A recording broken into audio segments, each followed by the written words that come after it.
आज जो बुनियादी उन्वान हम सीखेंगे वो है कैफा तक़दी यौमका फिल मदरसा। कैफा तक़दी यौमका फिल मदरसा। जी, सुनने वाले तुलबा के लिए मैं इसे एक बार फिर ज़रा ठहर कर दोहराता हूँ और हरकत यानी ज़बर, ज़ेर और पेश की दुरुस्त अदायगी पर तवज्जो दीजिएगा। कैफा तक़दी यौमका फिल मदरसा, इसका सादा सा मतलब ये है कि तालिब इल्म का एक दिन कैसा होता है या मदरसे में दिन कैसे गुजारा जाता है। तो इस तालिब इल्म के पूरे दिन को समझने के लिए हम तरतीबवार आगे बढ़ेंगे।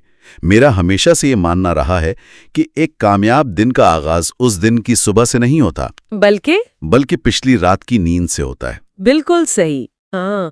अरबी जुबान में इस मामूल को समझने के लिए जो सवाल सिखाया गया है वो ये है, मता तनामु लैलन फिल मदरसा। जुबान सीखने वाले तुलबा के लिए मैं इसे दोबारा दोहराता हूँ, मता तनामु लैलन फिल मदरसा। अच्छा, तो इसका मतलब है रात को मदरसा में किस वक्त सोया जाता है? बिल्कुल। और यहाँ जो लफ्ज तनामु है, इस पर तुलबा जरा गौर करें। इसका जो जवाब इस मुकालमे में दिया गया है वो कुछ यूं है, अनामु साअतल आशरा वन्निस्फ आदतन। अनामु साअतल आशरा वन्निस्फ आदतन। बहुत खूब। इसे हम तुलबा के लिए फिर से दोहराते हैं ताकि रवानी पैदा हो।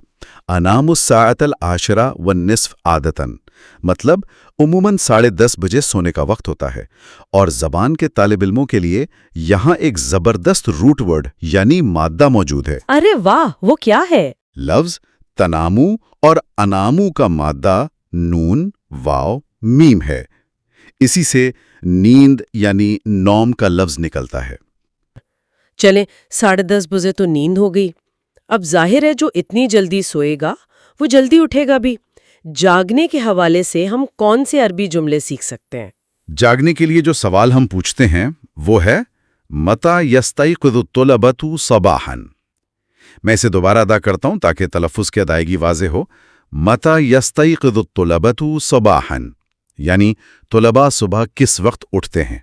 और इसका जवाब क्या है? जवाब है, यस्तयक़िज़ूना क़ब्ल अल-फ़ज्रि बिनिस्फ़ि साअतिन तक़रीबन।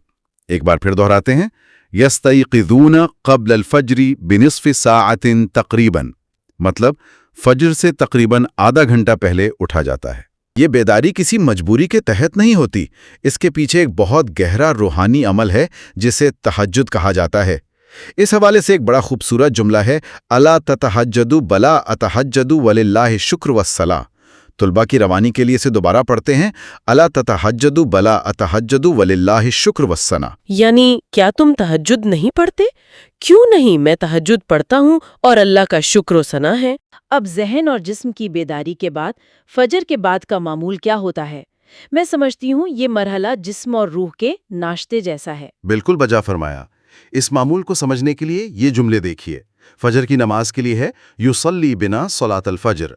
हम इसे दोहराते हैं, युसल्ली बिना सलातल फजर यानी इमाम साहब हमें फजर की नमाज पढ़ाते हैं। फिर रूहानियत के लिए है, नतलु शैअन मिनल कुरआनिल करीम। सुनने वाले तलबा भी इसे दोहराएं, नतलु शैअन मिनल कुरआनिल करीम। हम कुरान करीम की कुछ तिलावत करते हैं। नक़ूमु बिर्रियादतिल बदनिया। मैं आहिस्ता से दोहराता हूँ, ख़ास तौर पर लफ्ज़ बिर्रियादती के तलफ़्फ़ुज़ पर गौर कीजिए। नक़ूमु बिर्रियादतिल बदनिया। नक़ूमु बिर्रियादतिल बदनिया। बहुत अच्छे। यहाँ मैं तुलबा की तवज्जो ज़्वाद के मखरज पर दिलाना चाहूँगा। बिर्रियादती में ज़्वाद की अदायगी बहुत अहम है।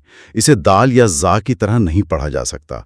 ज़्वाद की आवाज़ ज़ुबान की करवट को ऊपर की दाढ़ों से लगाकर निकाली जाती है। एक बार फिर सुने और दोहराएं, नक़ूमु बिर्रियादतिल बदनिया। पढ़ाई का बाकायदा आगाज़ किस तरह होता है? असबाक के आगाज़ के लिए मुकालमा ये है, तब्दउद्दुरूसु मिनस्साबियाती वन्निस्फ़ी वलना अर्बअु हिस्सन। तुलबा रवानी पर तवज्जो दें और मेरे साथ दोहराएं, तब्दउद्दुरूसु मिनस्साबियाती वन्निस्फ़ी वलना अर्बअु हिस्सन। असबाक 7:30 बजे शुरू होते हैं और 4 पीरियड्स होते हैं। यहाँ हिस्सस का लफ्ज़ आया है। जी, ये हिस्सतुन की जमा है और इसका रूट वर्ड हे स्वाद सौद है। तो वो 4 मज़ामीन कौन से हैं जो पढ़ाए जाते हैं? वह है हिस्सतुल लिस्सर्फ यानी सर्फ का पीरियड, हिस्सतुल लिन्नहव नहव का पीरियड, हिस्सतुल लिलफ़िक़्ह फ़िक़्ह का पीरियड और हिस्सतुल लिलअदब अरबी अदब का पीरियड। खाने का क्या शेड्यूल है? दोहराते हैं, मता ततनावलून अल फुतूर वल गदा। لفظ تتناولونا کی ادائیگی میں خاص ردھم ہے، تتناولونا۔ متا تتناولون الفطور والغدا، الفطور یعنی ناشتہ اور الغدا یعنی دوپہر کا کھانا، تو کیا اوقات بتائے گئے ہیں؟ اوقات دیکھیے، الفطور الساعۃ السابعہ والنصف، یعنی ناشتہ 7:30 بجے ہوتا ہے۔ چونکہ اسباق بھی اسی وقت ہے تو ناشتہ بہت تیزی اور نظم کے ساتھ ہوتا ہے۔ اور الغدا الساعۃ الحادیۃ عشرہ والنصف، یعنی دوپہر کا کھانا 11:30 بجے۔ مکالمہ سنیے، الا تقیلون والقیلولۃ من السنہ۔ طلبہ دہرائیں، الا تقیلون والقیلولۃ من السنہ۔ کیا تم قیلولہ نہیں کرتے جبکہ وہ سنت ہے؟ جی، اور اس کا جواب ہے بلا نقیلو، کیوں نہیں، ہم قیلولہ کرتے ہیں۔ بلا نقیلو، اور یہ آرام کتنی دیر کا ہوتا ہے؟ یہ ہوتا ہے قبل الظہری لساعتین، یعنی ظہر سے پہلے 2 گھنٹے کا آرام۔ اب آپ حساب لگائیں، رات کی 6 گھنٹے کی نیند اور دوپہر کی یہ 2 گھنٹے مل کر 8 گھنٹے کا بہترین سلیپ سائیکل مکمل کر دیتے ہیں۔ ارے واہ، یہ بایولوجیکل کلاک کے ساتھ مطابقت کی ایک شاندار مثال ہے۔ اور جب دماغ تر و تازہ ہو کر اٹھتا ہے تو اس وقت کیا سرگرمی ہوتی ہے؟ آرام کے بعد کوئی نئی معلومات نہیں سیکھی جاتی، بلکہ صبح کے اسباق کو پختہ کیا جاتا ہے۔ اس عمل کو تکرار کہتے ہیں۔ عربی جملہ ہے متا تذاکرون الدروسا، ہم اسے دہراتے ہیں متا تذاکرون الدروسا، تم سبق کا تکرار کب کرتے ہو؟ جواب ہے نذاکرھا بعد الظہر الی العصر۔ نذاکرھا بعد الظہر الی العصر، ہم ظہر سے عصر تک تکرار کرتے ہیں۔ مجھے یہاں اس لفظ تذاکرون میں بڑی دلچسپی محسوس ہو رہی ہے۔ اگر صرف پڑھنا ہوتا تو قرات کا لفظ بھی آ سکتا تھا۔ یہ تذکرہ عام ریڈنگ سے کتنا مختلف ہے۔ یہی تو زبان کی گہرائی ہے۔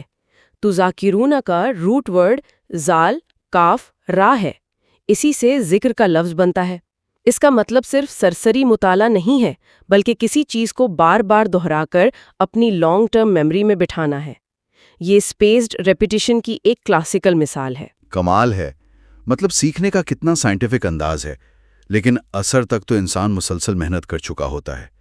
اس شیڈیول میں انسان کی تفریحی یا سماجی ضروریات کی بھی کوئی گنجائش ہے؟ بالکل ہے، انسان کوئی مشین تو ہے نہیں۔ عصر کے بعد کے وقت کو وقت الفسحہ یعنی فراغت کا وقت کہا گیا ہے۔ اس کے 2 مقاصد ہیں۔ پہلا ہے یستعملونہ لقضاء حوائجہم، اسے ہم تلفظ کے ساتھ دہراتے ہیں، یستعملونہ لقضاء حوائجہم، یعنی اپنی روزمرہ کی ضروریات پوری کرنا، جیسے کپڑے دھونا یا بازار کے کام۔ یہ تو ذاتی ضرورت ہو گئی۔ دوسرا مقصد کیا ہے؟ دوسرا سماجی مقصد ہے، یتجولوا فی الناس ویدعوہم الی اللہ۔ طلبہ اسے سنیں اور دہرائیں، یتجولوا فی الناس ویدعوہم الی اللہ، یعنی لوگوں میں گشت کرنا اور انہیں اللہ کی طرف بلانا، کتابوں سے نکال کر معاشرے کے ساتھ جوڑنا، یعنی کمیونٹی بلڈنگ کا عملی کام۔ اور جب یہ سب ختم ہوتا ہے تو مغرب کا وقت آ جاتا ہے۔ شام کے لیے کیا معمولات ہیں؟ مغرب کے بعد آئندہ اسباق کی تیاری ہوتی ہے۔ عربی میں سوال ہے متا تطالعون الدروس القادمہ، ایک بار پھر متا تطالعون الدروس القادمہ؟ جواب ہے نطالعوها بعد المغرب، یہ اگلے دن کے لیے ذہنی تیاری ہے۔ اور پھر رات کا کھانا ہوتا ہے، ثم نتعشى قبل العشاء بقلیل۔ ثم نتعشى قبل العشاء بقلیل، یعنی عشاء کی نماز سے تھوڑی دیر پہلے رات کا کھانا۔ جی، اور اس کے بعد 10:30 بجے سونے کا وہی سائیکل دوبارہ شروع ہو جاتا ہے۔